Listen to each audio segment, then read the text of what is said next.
Incision. Moins d'une heure. Voilà, suivant.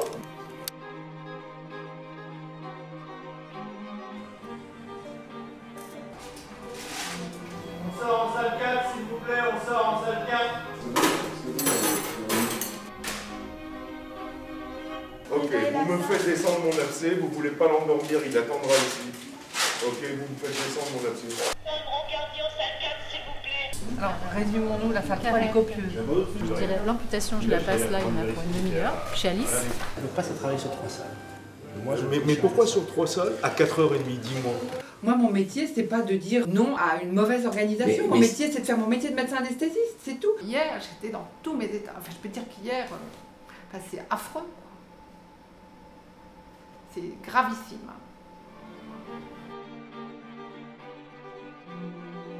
Quelquefois ça pète, quelquefois ça pète pas. Variable.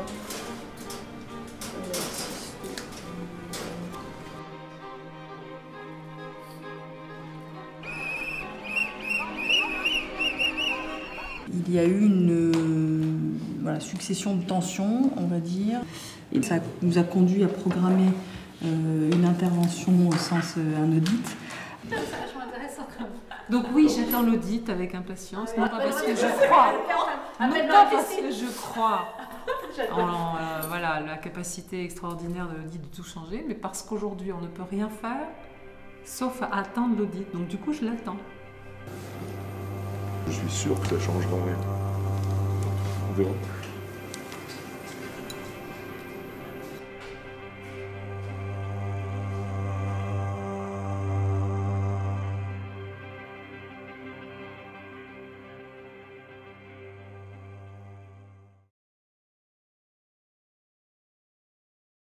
Le burn-out, a priori, le travail en entreprise, etc., n'est pas tout à fait le genre d'endroit où j'agis d'habitude. Je préférais, je sais pas, plus dans la montagne, dans les... Voilà, je suis quelqu'un plus dans la nature, etc. Mais là, franchement, je trouve qu'il était temps de dire, mais il y a quelque chose qui ne va pas, est-ce que vous le voyez ou est-ce que... Parce que j'ai l'impression que tout le monde fait son burn-out de son côté, et puis on en parle, puis ça devient un phénomène de mode, puis on s'habitue dans les journaux. Mais que là, quand j'ai lu le bouquin de Pascal Chabot, qui est philosophe, qui s'appelle Global Burnout, et qui disait que c'était une pathologie de civilisation, j'ai vraiment eu une impulsion. Je me suis dit, ça c'est le moment de dire, regardez, c'est un problème sociétal. C'est pas la maladie d'un individu, c'est la maladie d'un système. J'étais attiré par le sujet. Après, c'était un long chemin qui a fait que je me suis retrouvé dans un collectif à filmer l'évolution du collectif et en réflexion avec ce phénomène. Mais je dirais que l'initiative est venue, ou l'étincelle est venue du livre de Pascal. Et pourquoi les hôpitaux en particulier? Disons que je n'ai pas choisi l'hôpital d'emblée, mais c'est plutôt que je m'y suis retrouvé un peu par hasard. Le hasard est simple à expliquer, c'est Marie-Christine Beck, une anesthésiste de l'hôpital Saint-Louis, qui un jour a lu le bouquin de Pascal Chabot, Global Burnout, et du coup a demandé à Pascal, elle est rentrée en contact avec lui pour lui demander s'il pouvait venir parler de cette problématique au sein du bloc opératoire où elle travaille. Moi, comme je travaillais avec Pascal sur l'élaboration d'un film, sur cette idée, j'ai dit à Pascal, tiens, ça m'intéresse de te suivre, est-ce que je peux demander si je peux participer en tout cas être spectateur de la conférence.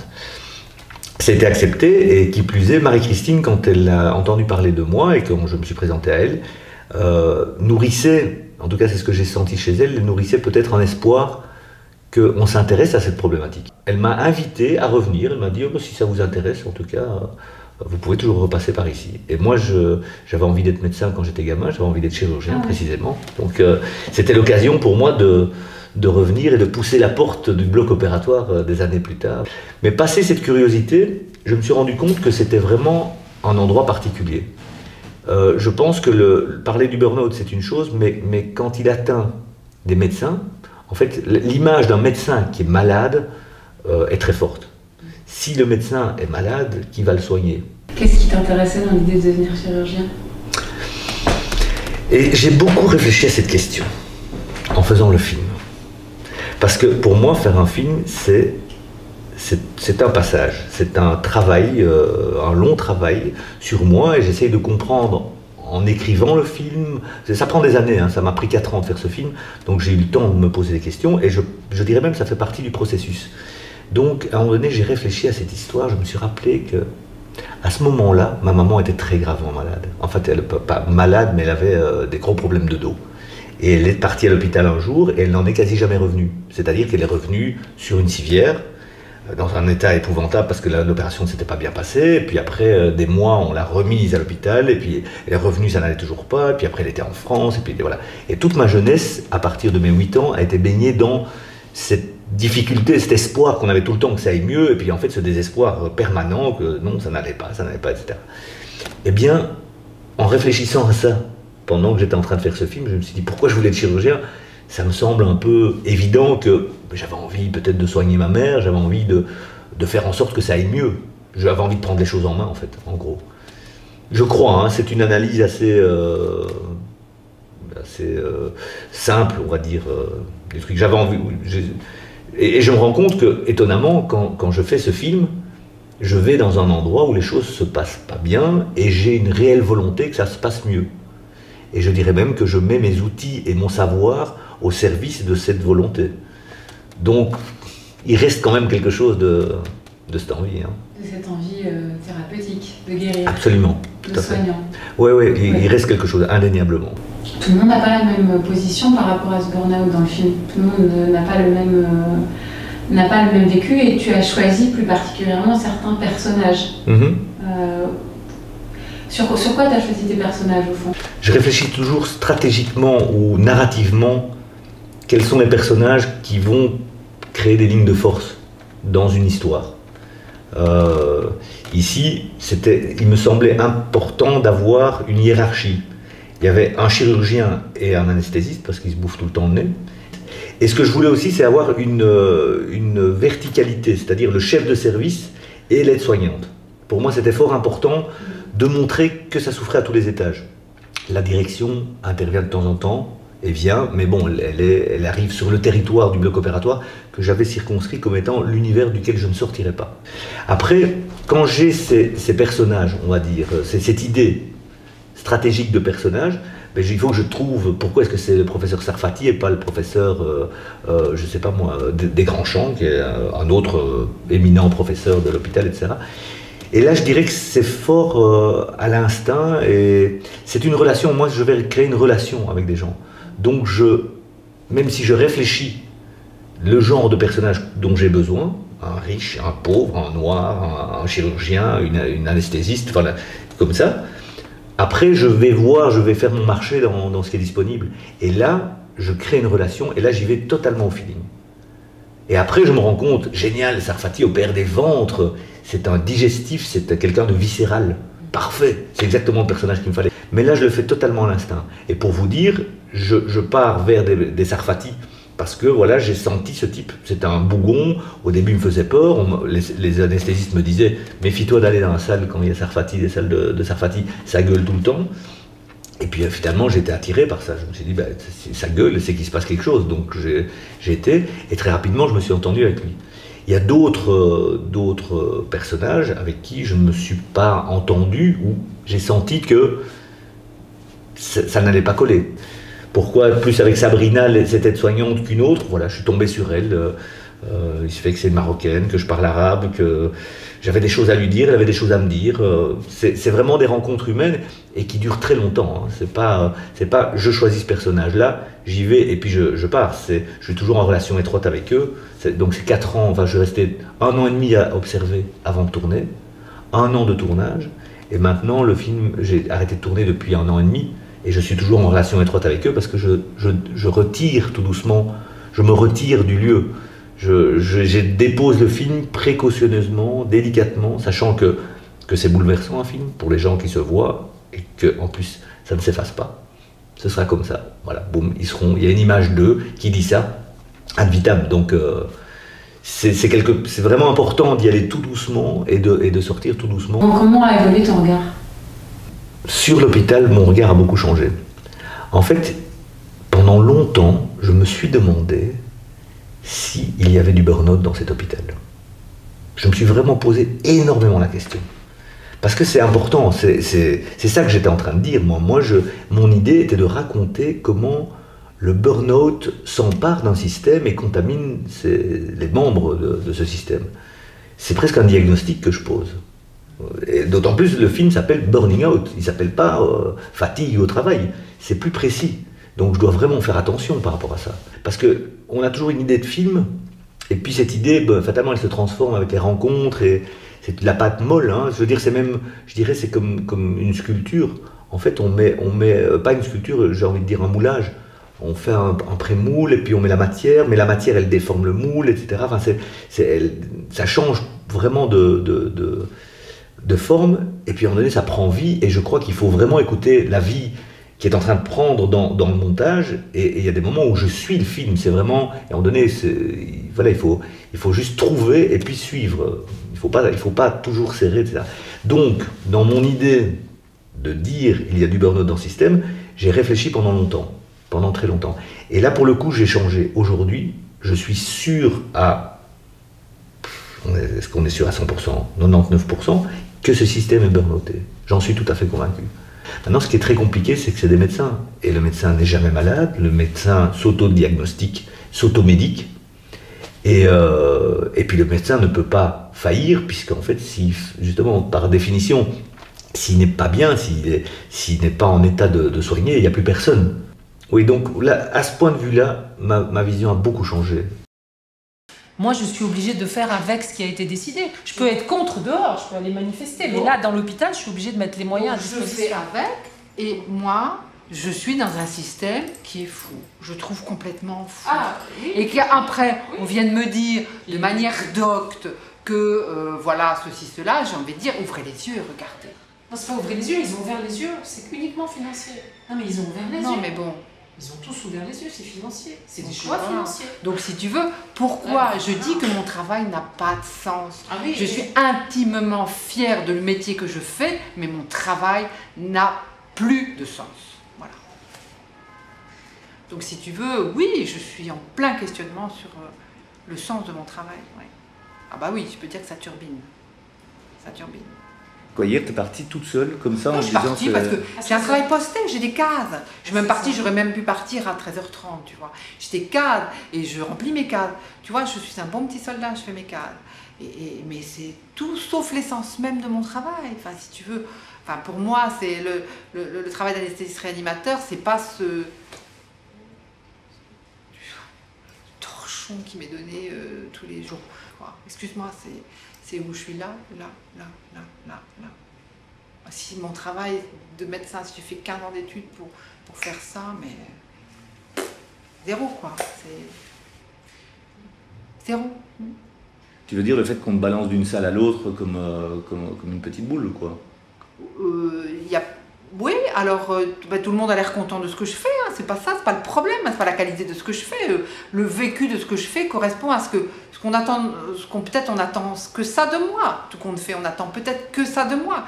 Ça m'a, mais hier, j'étais dans tous mes états, enfin je peux dire qu'hier, c'est affreux, quoi. C'est gravissime. Donc là, il y a eu quelque chose là. Rien. Il y a juste rien. Il y a juste rien. Il y a juste rien.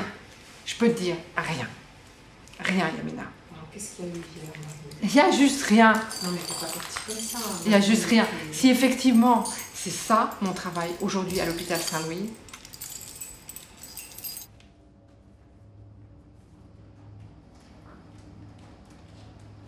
Voilà, respirez profondément et soufflez. Bien, tout va bien. On respire et on souffle.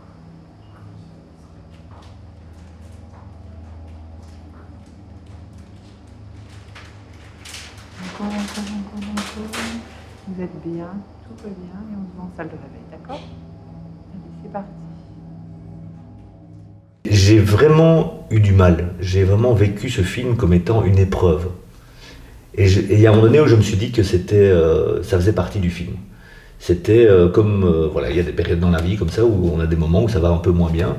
Alors on ne sait jamais où est l'œuf et où est la poule. Est-ce que j'étais pas bien parce que ce film était particulièrement dur, parce que voilà, c'est sur la douleur.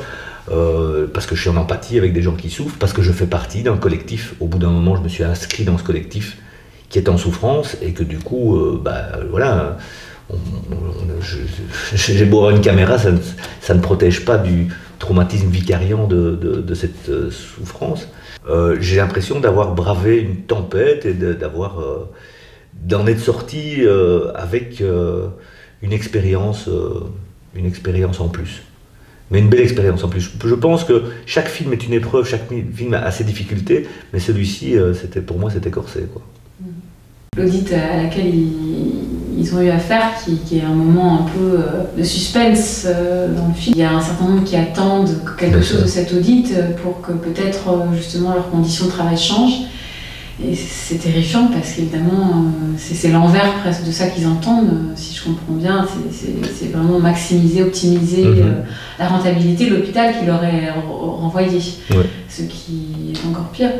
Donc je me demandais dans quelle mesure, toi, ta place ne venait pas du tout justement en contrepoint de ça. Beaucoup avaient des attentes, nourrissaient des attentes importantes par rapport à l'audit. Ils ont reçu en gros, comme on dit, des camemberts, tu vois, avec des pourcentages, des chiffres, etc. Or la relation, enfin moi ce que j'ai apporté, c'est beaucoup de discussions, beaucoup d'écoute. On a énormément échangé, et de manière des fois fort intime, sur la problématique. En fait, quelque part, à la base, la problématique était la même. Pour l'audit et pour moi, je veux dire, on avait la même problématique. Et ça ne vient pas de nulle part.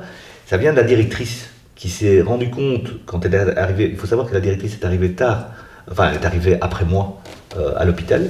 Et quand elle est arrivée, la directrice, on lui a signalé, m'a-t-elle dit, deux événements ou deux phénomènes, si vous voulez. Un, c'est qu'il y avait des problèmes récurrents et aigus au bloc opératoire. Et deux, qu'il y avait un réalisateur qui était en train d'observer ces problèmes. Et donc, je pense qu'elle a voulu solutionner les deux problèmes de manière efficace, en disant, ok, je vais dire ok au réalisateur, et je commande un audit. Et comme ça, voilà, tout va bien. Le truc, évidemment, c'est que je pense que la pression de l'audit, la pression surtout financière, dans laquelle elle est, la rejoint et a fait qu'elle s'est dit, ah oui, mais par contre, l'audit coûte 90 000 €, il faut que ce soit rentable. Et hop, et l'audit a basculé de la qualité de vie au travail vers l'efficience et la rentabilité. Et c'est sûr que moi, mon objectif n'a pas changé. Moi, j'étais en train d'observer la qualité de vie au travail, ou les défauts de qualité de vie au travail, et j'avais clairement une intention, c'est que ça s'améliore. Alors c'était pas, enfin bon, peut-être que je faisais le film pour que ça s'améliore, mais au passage, si je pouvais apporter quelque chose, bien sûr, je le faisais, quoi. Et très vite, je me suis rendu compte que ce que je pouvais apporter, mais qui allait de pair avec le travail que j'étais en train de faire, c'était une oreille attentive. Et une relation, en fait. C'est des gens qui sont seuls, en fait. Et la manière dont le travail est organisé amène à cette solitude. Et j'irai même plus loin, la manière dont notre société fonctionne, justement, avec cette capacité d'efficience qui nous dépasse totalement, fait en sorte que on est de plus en plus chacun dans notre tuyau d'orgue. Et donc, oui, je me suis rendu compte assez rapidement que j'avais une carte à jouer quelque part, que j'allais modifier la situation, et que j'avais l'opportunité, oui, simplement en écoutant les gens, d'améliorer un petit peu leurs conditions d'isolement quelque part. Jusqu'à tel point que dans la structure de ton film, à la fin du film, on voit le personnel constituer cette petite boîte à propositions dans lesquelles chacun peut mettre anonymement sa proposition pour qu'ensuite ça puisse faire débat, discussion entre tous les gens de l'équipe à tous les niveaux, en fait, si je comprends bien. Tout le monde peut mettre une proposition, aux soignantes, aux chirurgiens. Absolument, oui. Mais ce qui est génial, je trouve, c'est qu'il y a vraiment un effet de mise en abîme, parce que dans le film, nous, on est situé à un endroit, on est dans la boîte, en fait. Tu es cette boîte à propositions, et ils te livrent des choses quand même incroyablement intimes de leur travail. Oui. Mais je pense que clairement, cette boîte à idées, d'abord, je crois qu'on l'aura compris, n'est pas à proprement parler la manière de résoudre le problème. Hein. C'est pas ça qui va sauver l'hôpital Saint-Louis ou l'assistance publique Hôpitaux de Paris.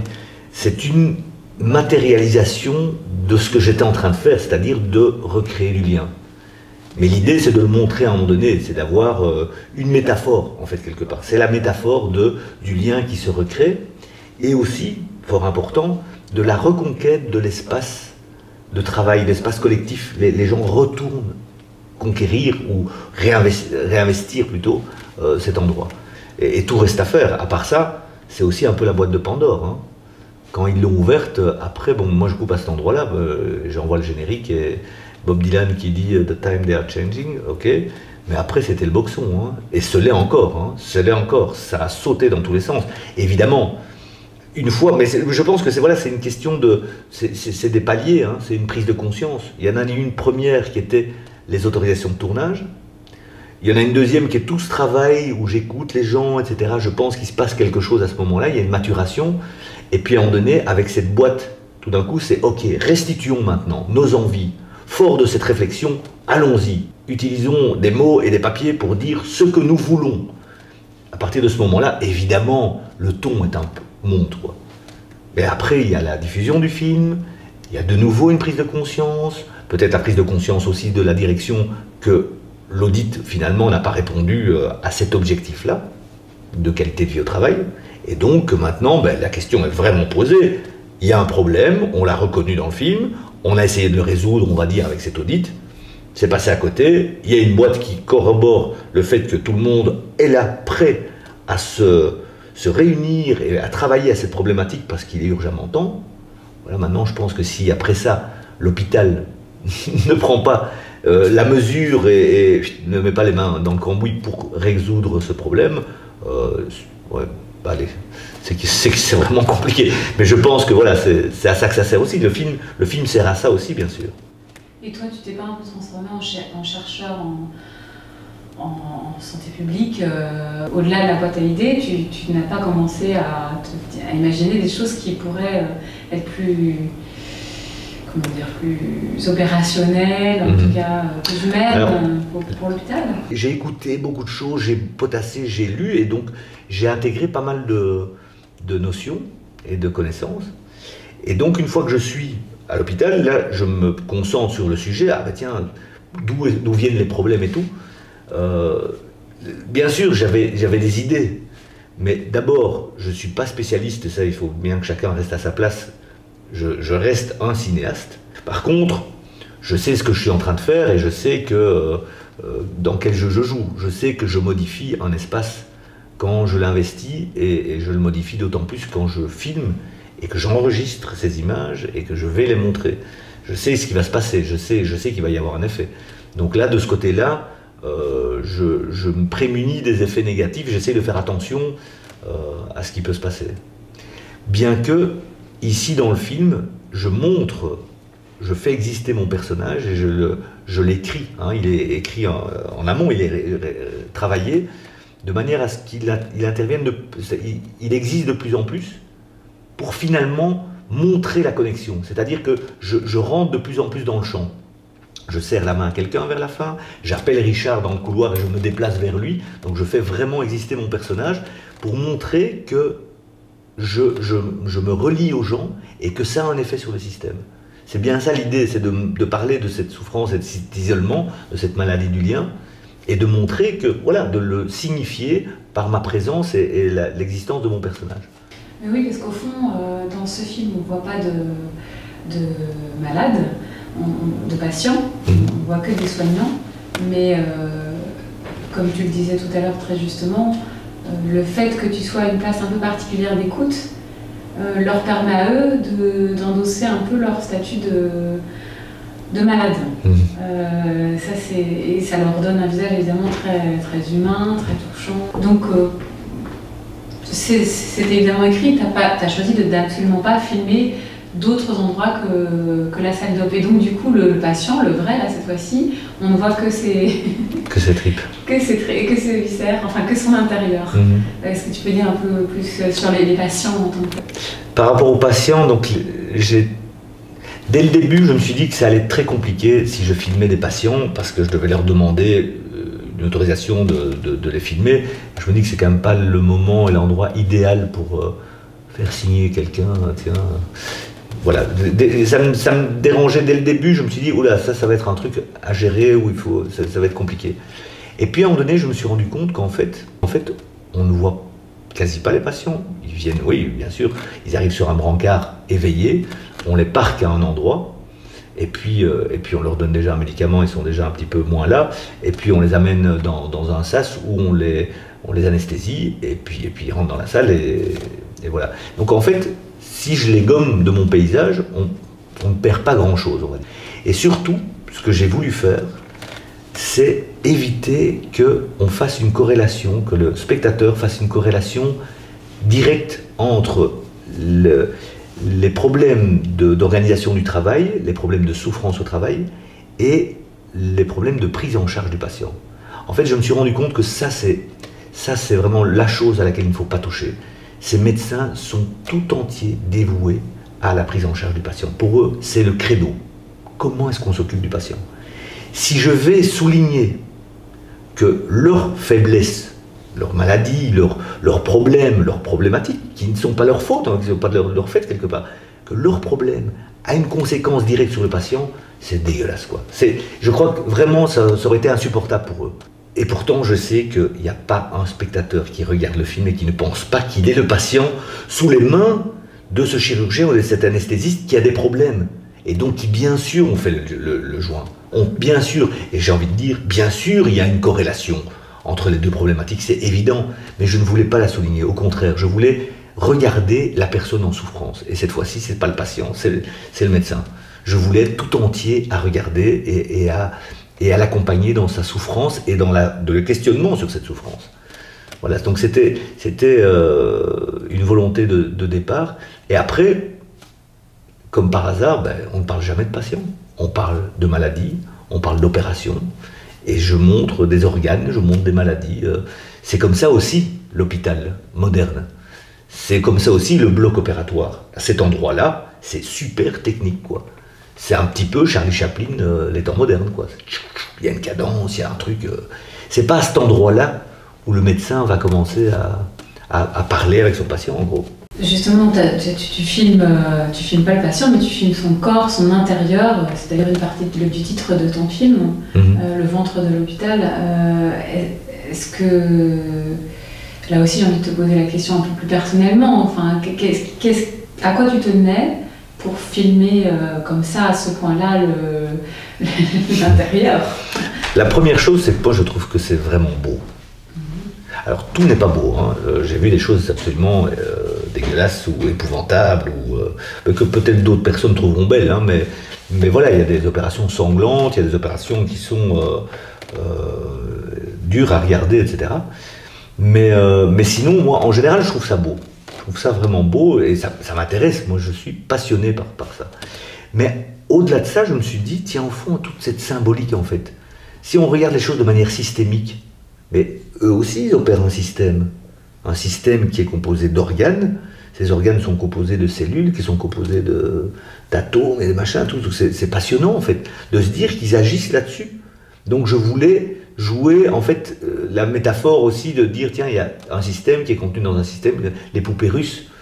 Donc, quelque part, c'était, voilà, il y avait un vrai sens, quoi. C'était pas gratuit. Et puis alors, il y a autre chose d'important aussi, c'est de bien montrer, tiens, on est dans l'humain, sur l'humain. Toute cette fragilité, en fait, ça tient à un cheveu. La vie tient à un cheveu. Tout ça est presque magique, quoi. Et donc, je voulais montrer la beauté et la magie de l'humain. Quelque part, j'avais un peu peur en filmant, en commençant mes repérages dans cet hôpital, je me suis dit, mon Dieu, que c'est horrible ces hôpitaux, c'est éclairé au néon, les couleurs, on se demande vraiment qui a choisi ces couleurs, c'est vraiment fait pour avoir la nausée, quoi. Donc, et en plus il n'y a plus de fenêtres, il n'y a pas de fenêtres puisque tout est à l'intérieur, donc c'est vraiment, moi j'étais catastrophé, j'avais terminé un film que je tournais dans les montagnes marocaines qui est d'une beauté, n'importe quoi, je veux dire quelqu'un qui marche, c'est superbe parce que tu as des paysages et tout, quelqu'un qui est assis, c'est, voilà, etc. Ici, je me suis dit, ça va être difficile parce que c'est vraiment laid. Eh bien, je me suis dit, ok, je vais filmer l'humain et je vais le filmer de tout près. Et à des moments, je suis vraiment très près, voir à l'intérieur, parce qu'il est beau, parce que vraiment, moi, je trouve ça magnifique. Quand on regarde quelqu'un qui m'écoute comme tu m'écoutes là, comme quelqu'un qui parle, comme quelqu'un qui... la gestuelle et tout ça, enfin, moi, personnellement, je trouve ça très beau. Donc, je me suis dit, j'ai fait confiance à l'humain. Je me suis dit, ok, filmons-le de près. Allons vraiment voir les détails, quoi. Et ce sera mes paysages, quoi. Mes paysages seront l'intérieur de l'humain. J'ai vécu un changement de regard au fur et à mesure du film. Je ne pouvais pas regarder les premières scènes avec le sang, vraiment ça me faisait un effet dans le corps directement et il a fallu que je ferme les yeux. Et puis à un moment donné, parce qu'on s'attache aux personnages, parce qu'on est avec eux dans... Tu disais on est même le corps du patient qui est opéré, effectivement, à tel point qu'à un moment donné tu fais un plan sur un ventre qui est ouvert, un estomac, qui est magnifique, on dirait vraiment une composition, une peinture. Et je me suis surprise à apprécier ça me fait tellement plaisir, le plan et à pouvoir ne pas fermer les yeux. Eh bien, c'est magnifique. En fait, pour te dire, j'ai remarqué, parce qu'au début c'était une vraie interrogation, j'ai fait des photos de ces corps, enfin de ces organes, etc. Et j'ai commencé à les montrer autour de moi. Et il y avait évidemment une personne sur deux qui fait « Ah non, non, non, je peux pas voir, je peux pas voir ». Après, je me suis dit « Ok, quelles sont celles qui sont… » J'ai quand même essayé de voir celles qui dégoûtaient plus et celles qui dégoûtaient moins. Et puis j'ai essayé de réfléchir à qu'est-ce qui dégoûte. Et donc j'ai déjà classé. Et je me suis dit, ok, il y a certaines choses que je dois filmer, d'autres pas. Et après, je me suis rendu compte, pendant le montage, et je me suis rendu compte qu'on s'habitue à ça. Et quand j'ai montré le film à différentes personnes, ça commençait, il y en a, voilà, une personne sur deux ne peut pas voir ça. Mais au fur et à mesure, elle s'habitue. Et j'ai essayé de montrer, plan par plan, de communiquer non-verbalement avec le spectateur pour lui dire, fais-moi confiance. Je ne vais pas te surprendre, je ne vais pas te montrer des trucs affreux. J'essaie de montrer que j'ai de la douceur, que je vais doucement avec les gens que j'écoute, que je les écoute, que je tiens compte de ce qu'ils me disent. Et j'essaie de faire la même chose avec le spectateur en ce qui concerne ces plans, parce qu'ils sont vraiment importants pour moi. J'ai vraiment, tu vois, ça me fait vraiment plaisir quand tu me dis que toi, au début c'était difficile et qu'à la fin tu regardes ce plan et que tu le trouves beau, parce que c'est ça que je voulais faire. C'est exactement qu'on puisse regarder ce truc et de se dire, mais qu'est-ce que c'est beau, quoi. Qu'est-ce que c'est beau un humain?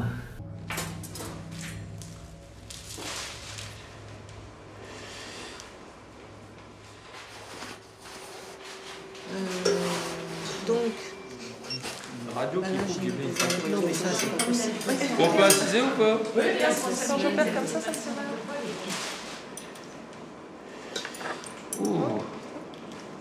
Fais le reste, là, il y a une vésicule et un rajout, c'est ça? Et il y a une arcombe pétain, oui. Ouais, c'est ça. En plus de la vésicule. Ouais, un peu rapidement. Ouais.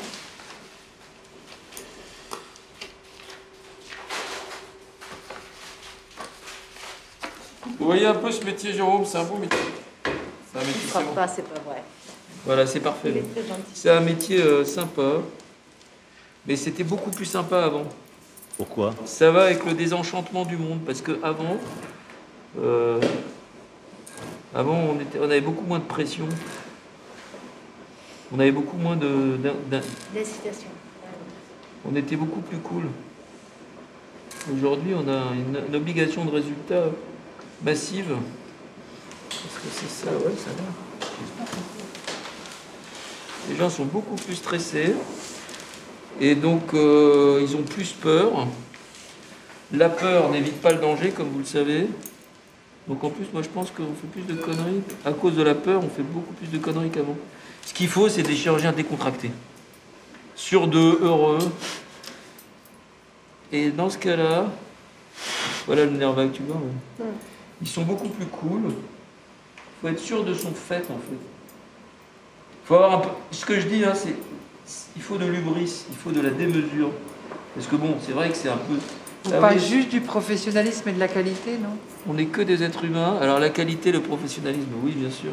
Oui, donc peut-être que comme on n'est que des êtres humains et que certains sont faits pour Dieu, tu vois, non, mais il faut... peut-être que la chute est rude. Non, non, vous connaissez la différence entre Dieu et un chirurgien? Vous la connaissez ou pas, Jérôme? Ça me dit quelque chose. Dieu ne se prend jamais pour un chirurgien. C'est mignon comme... C'est mignon, oui. Mais il faut un peu quand même de démesure, de se dire, cette malade, je vais lui ouvrir le cou, sous les trucs, j'ai le nerf vague, là, je peux lui coller déjà pas mal de problèmes. La carotide est là, si je mets un coup de ciseau à la carotide, je me transforme en djihadiste à Tel Aviv. Bon, je crois qu'on va s'arrêter là. Je vérifie que... à droite ou pas? Ah non, non, non, pourquoi à droite?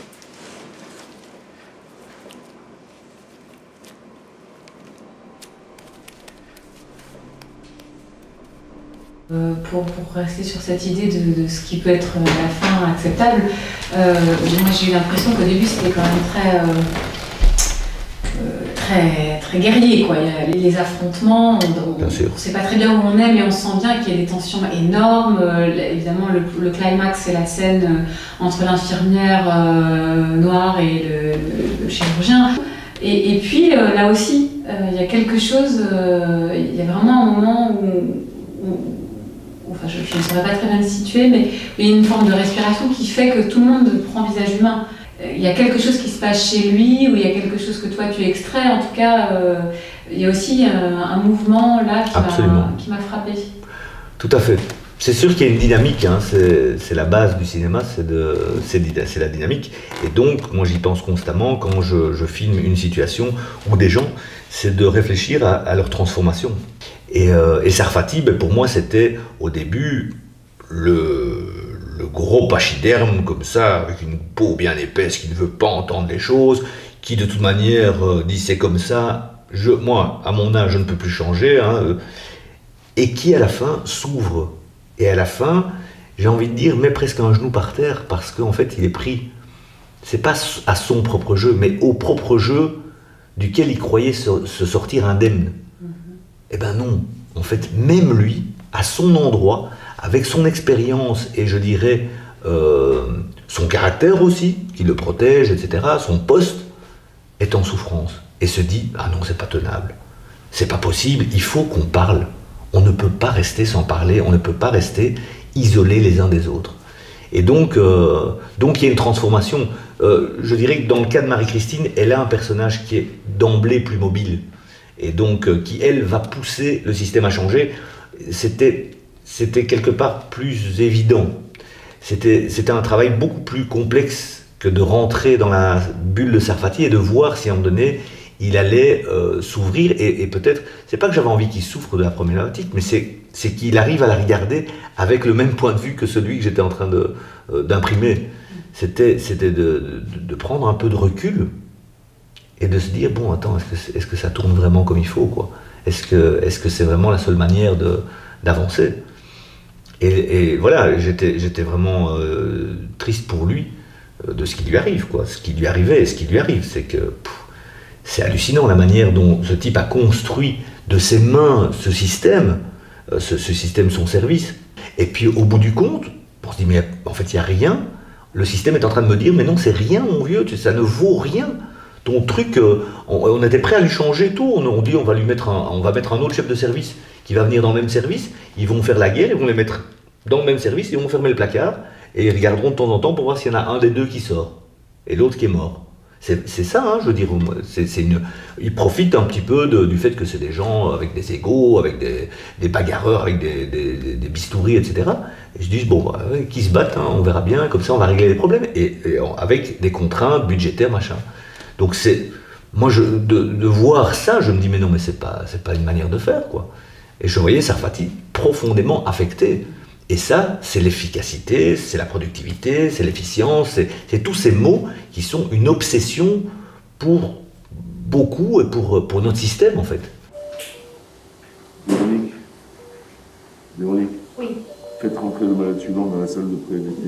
On peut commencer à débarrasser. Hein? Allez, on y va. Je peux les aider.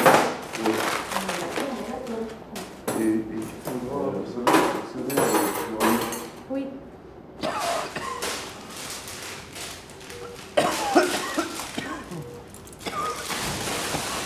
Respirez doucement, madame, respirez doucement. Ça va? Je vais rester près de la dame, lui mettre de l'oxygène. Elle a une consultation d'anesthésie. Allez, on lui met de l'oxygène, elle tousse. Vous vous y attendez, donc vous savez très bien ce qu'il faut faire. C'est qu'à chaque fois, vous ne faites pas votre boulot. Alors vous le faites là. Vous lui mettez l'oxygène. Je ne vous ai pas demandé une perfusion, je vous ai demandé de l'oxygène. D'accord? Je m'y attendais. Ok, allez-y.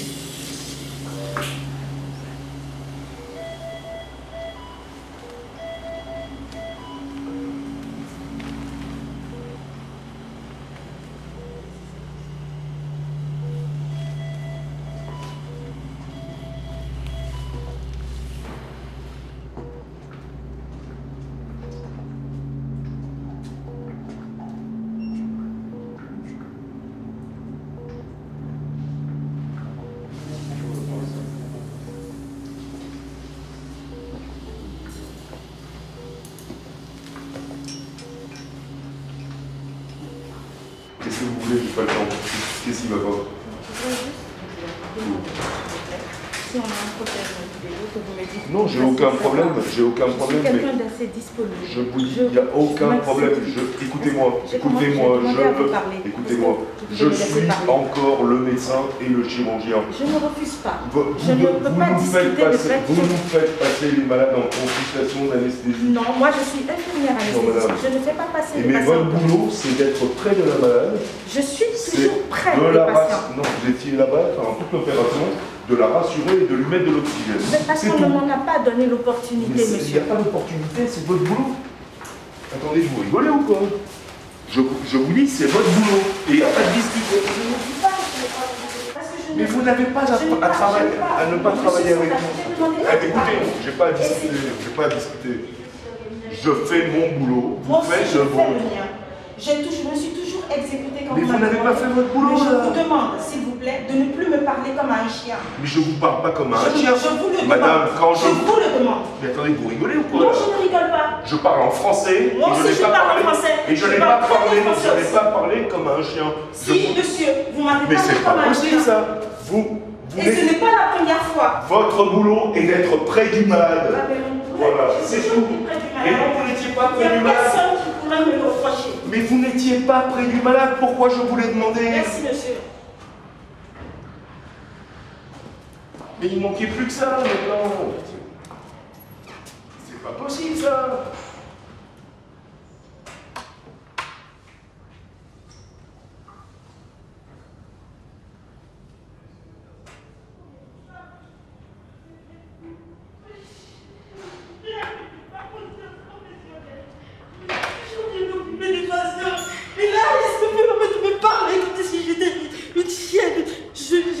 Sur moi. Je suis allée lui, je lui demande à discuter avec lui. Et qu'est-ce qu'il fait? Il me dit qu'il est médecin. Moi, je sais bien qu'il est médecin. Je sais bien, mais quand même, chacun a sa place. Chacun a son utilité. Avant de rentrer là-bas, j'ai pas arrêté de dire que je n'étais pas prête. On m'a dit c'est une colle locale pure. Et quand c'est une locale pure, on ne fait rien. On ne n'est pas tenu d'être en ça. Donc, je ne supporte pas, moi, qu'on me parle comme ça, je ne supporte pas. Il l'a fait plusieurs fois, je l'ai supporté jusqu'à présent, mais c'est pas possible. S'il vous plaît, vous ne me mettez plus avec ce monsieur, je ne peux plus travailler avec lui. Je ne veux plus travailler avec lui. Ne me parle pas comme ça. Et je suis consciencieuse. Je suis très consciencieuse, je le sais. Et personne ne peut me dire que je suis ce point-là. Je sais ce que je veux.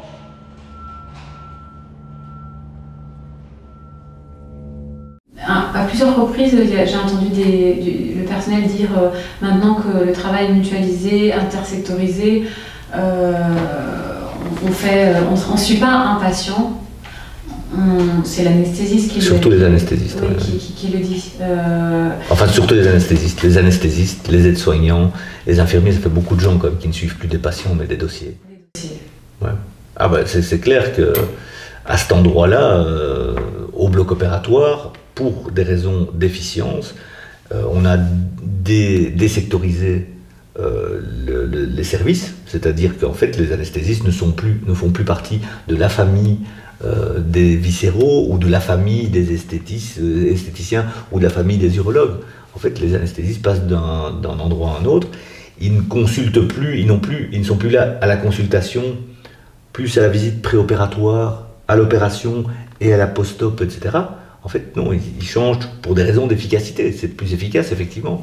Mais bon, efficace, efficience, productive, c'est quoi l'efficace? À un moment donné, il faut se dire, bon, ben, si ça les rend coucou, et que c'est difficile d'exercer leur métier convenablement comme ça, c'est que c'est pas efficient, c'est que c'est pas efficace, enfin, c'est qu'il faut pas le faire, quoi. C'est sûr que la déshumanisation du système, l'humanisation des systèmes dans l'organisation du travail a été dépecée, mais vraiment pièce par pièce, comme ça. Parce que chaque fois on dit, bon, mais ça c'est pas nécessaire, ça c'est pas utile, ça va, parce qu'on gagne du temps, on gagne de l'espace, etc., quoi. Quand l'ouvrier se déplace de là à là, ça sert à rien, il va se fatiguer. Et quelque part, le lean management, c'est merveilleux, parce que c'est pour éviter que l'ouvrier ne perde de l'énergie en se déplaçant de là à là, ou fasse ce geste qui va le fatiguer, etc. C'est super, hein, le lean management, on tue tout ce qui... les pertes de temps, les irrégularités, etc. C'est très bien, mais est-ce que l'humanité qui était dedans, dans le lean management, au début, c'était au service du travailleur? C'est des syndicalistes dans les années 50 qui ont fait des études, qui ont lancé ces études, qui ont abouti au lean management. Et puis à un moment donné, au fur et à mesure, au nom de la finance et de la productivité, on s'est dit, oui, attends, mais ça nous apprend quelque chose, le lean management, si je retire ça. Ah ben oui, il va aller plus vite, il va faire ceci. Mais du coup, on perd l'humanité du truc, c'est-à-dire que, en fait, l'ouvrier, de temps en temps, c'est bien qu'il perde un peu de temps. Il peut un peu rêver, il peut un peu se reconnecter avec lui-même, ou je sais pas. Il faut pas qu'il soit justement... C'est pas une machine, justement.